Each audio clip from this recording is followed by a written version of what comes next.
you guys? Anthony here from DIYautotech, Automotive Diagnosis and Repair. Today we're working on a 2002 Toyota 4Runner.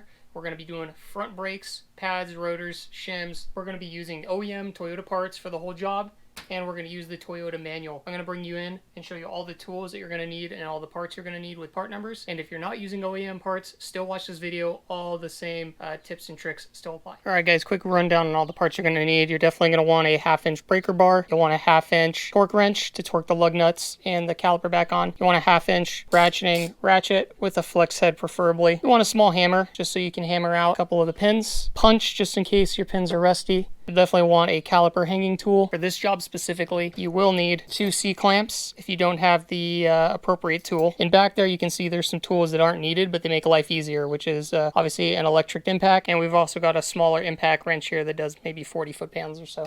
So that helps taking bolts off. Other stuff you're going to need for this job are 21 millimeter socket wrench. This is for the lug nuts. A couple of 17 millimeters, a tall and a stubby. This is for the calipers. A 12 millimeter for the brake line hose, and this is just a small extension. You're also going to want some anti-seize and some brake clean. Also goes without saying, you should have some gloves, a couple of rags, jack stands, tire chocks, and a jack to get the vehicle in there. So let's go ahead and do that now. So I can use a cross member here, or I can use the frame rail here. I'll have my jack stand right here on the frame rail, and I always like to keep my jack just in place, just in case either one of those for some reason fails.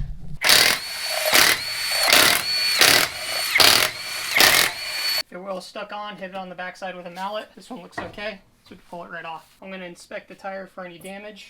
Once that's done, I'm going to set this under the control arm. Again, another safety feature just in case any of the jacks were to fail. Alright, so we're going to do a quick inspection. You can see our pad depth here and here. Hard to tell here.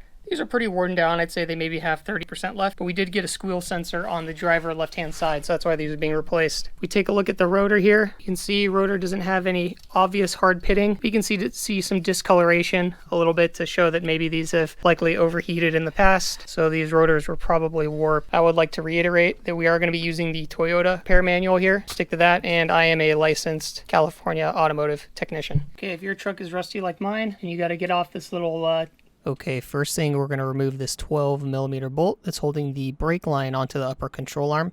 You can see I've sprayed some bolt penetrant on this because it's a small bolt and this is a very rusty area. I did break this bolt off on the other side of the vehicle and had to drill and tap and rethread it, so just be advised.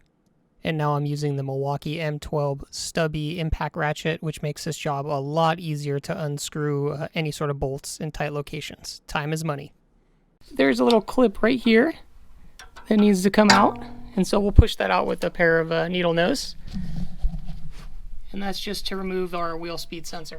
Use your needle nose pliers to wedge the teeth on the left and right side, and that'll push the pin out from the hole, and that'll free it from the mount that connects to the control arm. So then the brake line and the wheel speed sensor are now free of the upper control arm. Okay, next we're going to remove this spring that holds tension on the 2 pins. Okay, so that comes out of its perspective hole. And then you can remove both sides of these. Next, we can remove the 2 pins. You can see our pins here and here. I'm tapping very lightly. Bottom pin. Okay, so you can see those pins are most of the way out. The looped side goes on the bottom, the hooped side, and then the straight side goes on top. Okay. So you can see now that clip is removed. For those of you just replacing brake pads, this is how you're going to remove them. Driving the screwdriver in with a wedge, and then putting your new pads in once you compress the piston. But keep in mind, for those of us replacing rotors, I'm going to show you how to do that in the next couple of videos. Do not pay attention to the actual pads here, because these pads were installed incorrectly by the previous mechanic. If you're using OEM Toyota brake pads, they do have a left-hand side pad and a right-hand side pad, and also have an inner versus an outer pad. So it's easy to mix those up, and I'm going to show you exactly how to set them up correctly on your vehicle so you don't mess it up like this previous mechanic. First, I'm going to place my caliper hanging tool on the coil spring, and then I'm going to remove the 2 17 millimeter caliper bolts with a 1/2-inch breaker bar, and then I'll move to a 1/2-inch ratchet or a 1/2-inch impact gun. Those are torqued to 90 foot-pounds, so they might be a little bit tight.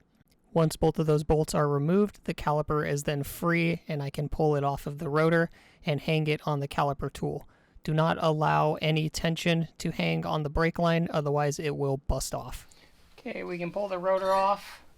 Sometimes these don't come off that easy and you would just hit them with a mallet. I'm gonna come over here, pop your hood. Want to remove the cap, the brake reservoir, and I just like to cover it with a rag, just like that, to soak up any of the fluid, just in case it leaks. You don't want it to get on any sort of the painted materials because it's bad for the paint. All right, in order to push all 4 of the pistons back in, you're gonna need to utilize the pads. So if you were to come in and just use one pad and push on one side, the problem is fluid's gonna come around to the other side and push the other side out. So you kind of need to be in here with, you know, both pads, and you're gonna use 2 C-clamps. You'll want to use 2 3-inch ones for this case, okay? So they do make tools. I will link in the description below for you to close 4-piston calipers like this, but I didn't want to show you guys that because you're not going to readily have those available at home, but a lot of you are going to have C-clamps. With the brake fluid reservoir cap removed, we're now going to take an old brake pad and we're going to C-clamp it on one side of the caliper, and this is going to depress 2 of the pistons all the way into the seated position.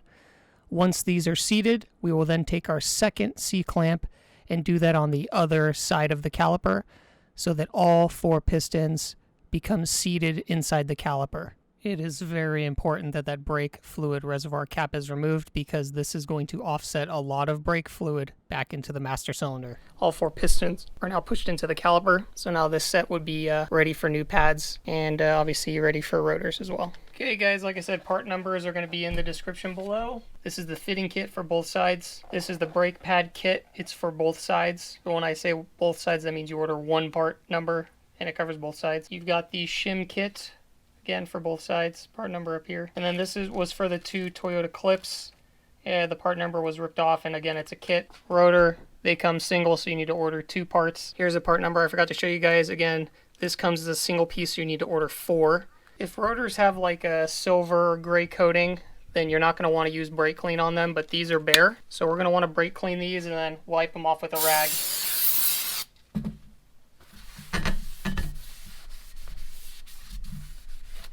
Because although they look clean, they're really not.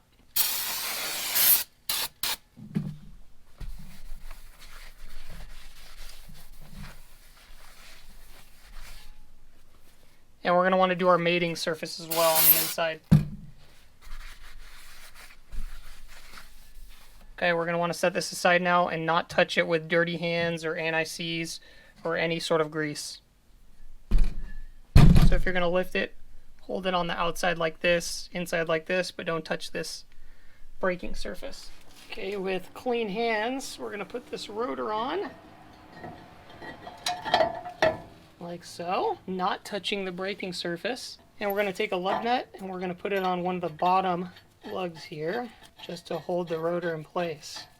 Because when it wants to slide out, it's going to slide out from the bottom, not the top. Okay, nice clean rag. Going to take our new brake pads here. Again, we're not going to want to touch our mating surface with any grease. And we're going to take our Shim Kit, basically 2 shims for each pad. And it's also going to come with a packet of anti-seize or anti-rattle, whatever you want to call it. Okay, so you're going to get a small packet like this. You'll want to use it on both sides of the inner shim.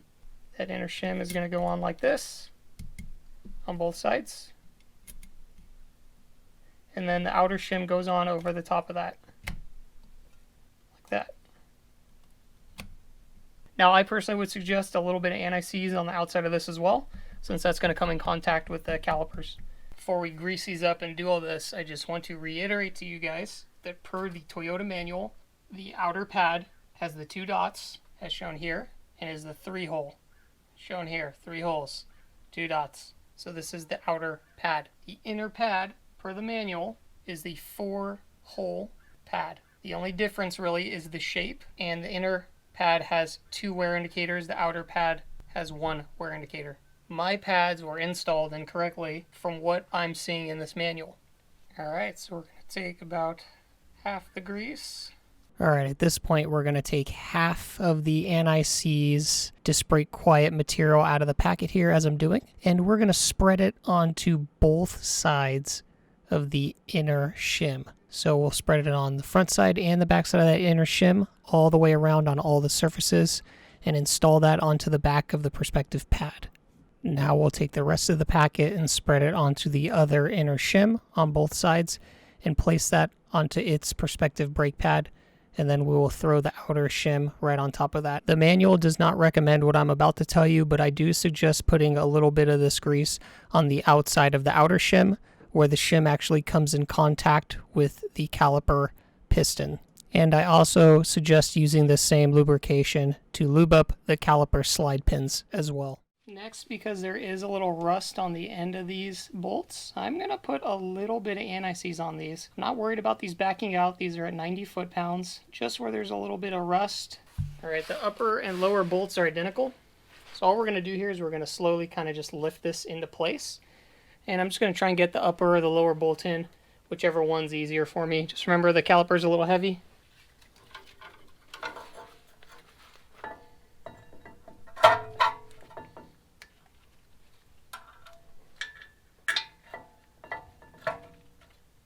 So we've got the top one, we're working the bottom one in now.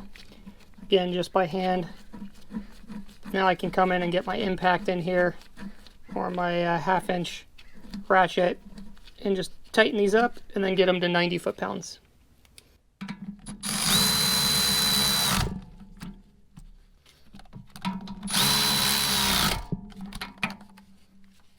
Okay, I've got my torque wrench set to 90 foot-pounds.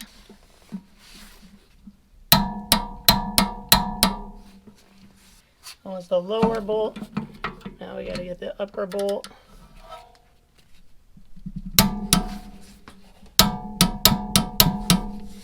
Alright, now we're going to grab our pads and we're going to put them in here. So right hand side is going to have the RH. The outer pad, on this side outer pad, is going to have the 2 little recess holes here, and it's going to be the 3-hole version. Sorry, you can't see that. 3-hole, 1, 2, 3. It's going to have those 2 holes there. This is the outer pad. So we're going to slide this in. Being very careful here. Don't want to damage anything. Okay.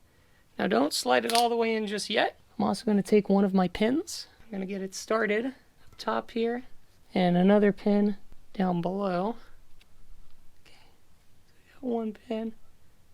2 pins. So that pad now can't go anywhere because I've got the pins started. Now, for the inner aspect of the rotor, inner aspect, this is going to be the 4-hole design, and it's going to have both wear indicators on it. It's going to have 2 wear indicators on the bottom, okay? And again, you got to face the pad correctly, right? So pad material faces in, very gentle, so that we don't upset the 2 shim layers. So I'm not going to set that in all the way just yet. I'm also going to take my new clip here.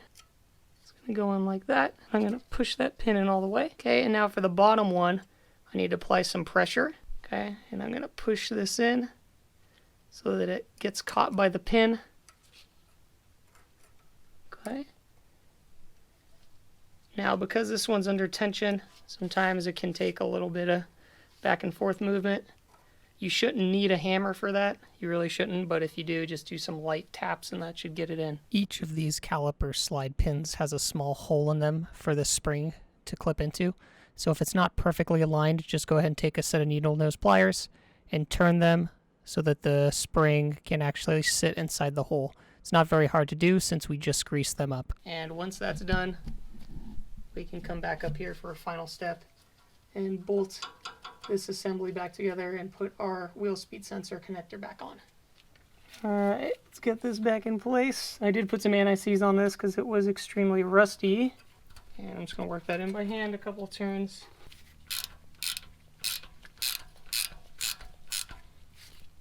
Okay, and that I'm just going to do real light pressure, I don't know, 10 foot-pounds worth. And then we're going to clip our wheel speed sensor. Clip back in right there, just like that. Alright, next up, we can take this back off, put our tire back on. So always index your rotor or your lugs. So I like to keep one lug straight up. That way when I'm indexing the tire, I know where I'm at. And if you're like me, a little anti-seize goes a long way on the threads of old cars. It's a 20-year-old truck and there's a bit of rust. Index one of the lugs straight up. Get the lug nut started by hand.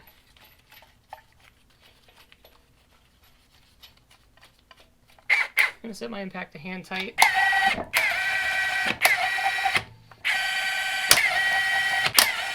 Go one up. And then I'm just going to get the tire low enough to where it's touching the ground. Off the jack stand. Tire's touching the ground. Get our torque wrench. Alright guys, fun fact. The Toyota manual recommends 76 foot-pounds for these tires, but the newer revision says 83 foot-pounds. So the book is old. The book says 76 foot-pounds, but the newest revision from Toyota is 83 foot-pounds for these. Okay? Go ahead and torque these up in a star pattern.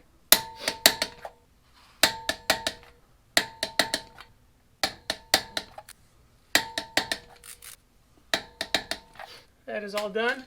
We'll loosen our torque wrench up to 0 and lower the vehicle. Come back over here, take a look at our reservoir. Our reservoir is past the max line now, so we're actually going to need to take like a turkey baster and just suck some of that old fluid out of there. You don't want it to be past the max line. So I'll come in here with a old dollar turkey baster. That looks good. So we took out a little bit there. As you can see, you're going to want to clean this off again and store it. Make sure none of that touches your paint. Put our cap back on. There we go, nice and tight, and always wipe it off just in case we got any of that fluid anywhere. Okay. Alright guys, last but not least, you're going to get in the car, pump that brake pedal a few times, turn it over, turn it on, pump that brake pedal some more, make sure the pedal feels nice. And when you're backing out of the driveway, don't immediately take it for a drive just yet. You want to put those brakes on, push them a couple times, make sure the car can come to a stop, and then take it for a drive around the neighborhood, slow speed. Just drive the car how you would normally drive the car. Maybe a couple of accelerated stops off the bat just to wear them in a little bit is usually the rule of thumb. I'll let you do some research on that, and you can decide for yourself how you'd like to wear your brake pads in, because that can also depend on the type of pads that you buy and the rotors you buy. This has been another video from Anthony at DIYautotech. I hope you enjoyed the content. I hope you learned how to perform this job on your vehicle. And if you would like to purchase any of the tools, I'm going to leave links down below. The cheapest tools you can find to get this job done. And I'm going to link some of the tools that I personally use that I like that are a little higher end. Thanks for watching. We'll see you on the next repair.